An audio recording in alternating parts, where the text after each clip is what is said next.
I just had a new idea for a TTRPG. Let me know if this sounds crazy. So you're a bunch of wizards, right? What kind of magic do you have access to? Literally everything.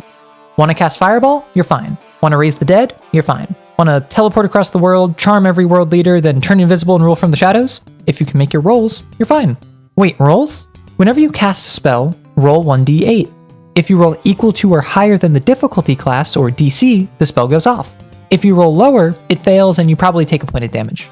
Generally, a DC ranges from 5 to 9, with an average difficulty spell being 7. And if you're wondering, how can I roll a 9 on a d8, the GM might grant you a plus or minus modifier based on circumstances. However, you're muscle wizards. Muscle wizards cast Fist! If you ever cast a spell that involves your own physicality, like punching someone with super strength, or causing sparkles to form around you while flexing, you roll 2d6. So it's the same DC range of 5 to 9 with an average spell being a 7, but now you've got way better odds. In essence, if the spell lets you act like a barbarian, it's 2d6. Everything else is 1d8. So what does this do? This heavily incentivizes a style of play revolving around using your magic to supplement physical abilities without limiting your ability to do anything else. Cause sure, you could disintegrate your opponent, but that's way harder than running up to them and sweeping their legs out with a flaming kick. But both are valid options. For character creation, come up with a suitable wizard name, but have another player give you a nickname based off of it. It could be a shortening of the name or something completely unrelated. That is what your character is called. Write down one phrase that describes your character's magical expertise, like conjurer or necromancer. Then have yet another player make your expertise needlessly specific, like car key summoner or lich aspiring.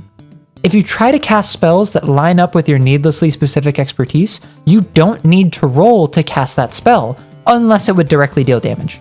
The GM is the final arbiter of how lenient they are with this. The only other thing to do is that when you start the game, take a d6 to represent your health and set it to 5. You can lower this down to 4 when you make your character to learn 1 extra expertise, going through the same process of another player making it needlessly specific. Your health can't ever go higher than 6, and if it goes below 1, then you die. Until someone uses magic to bring you back, that is. Failing a roll will deal 1 point of damage to you, though succeeding a roll targeting another wizard usually deals a point of damage to them, unless damage is not the intended effect. If you're rolling 2d6 and you succeed a roll with doubles, the GM might allow you to deal 2 damage instead, but that's not guaranteed. However, the inverse is also true. Enemies take damage from failing a roll and might deal damage when succeeding a roll themselves.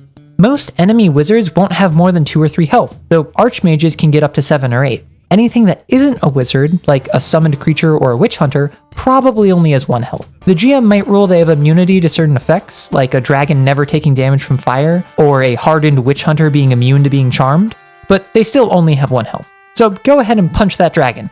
Just be aware, punching a dragon is harder than punching a skeleton, so the DC is probably way higher. So let me know what you think. If folks are interested, I might just make a 1-page rule sheet for this. Seems simple enough. In the meantime, I gotta go study the ancient texts describing how to get swole fast. Have fun!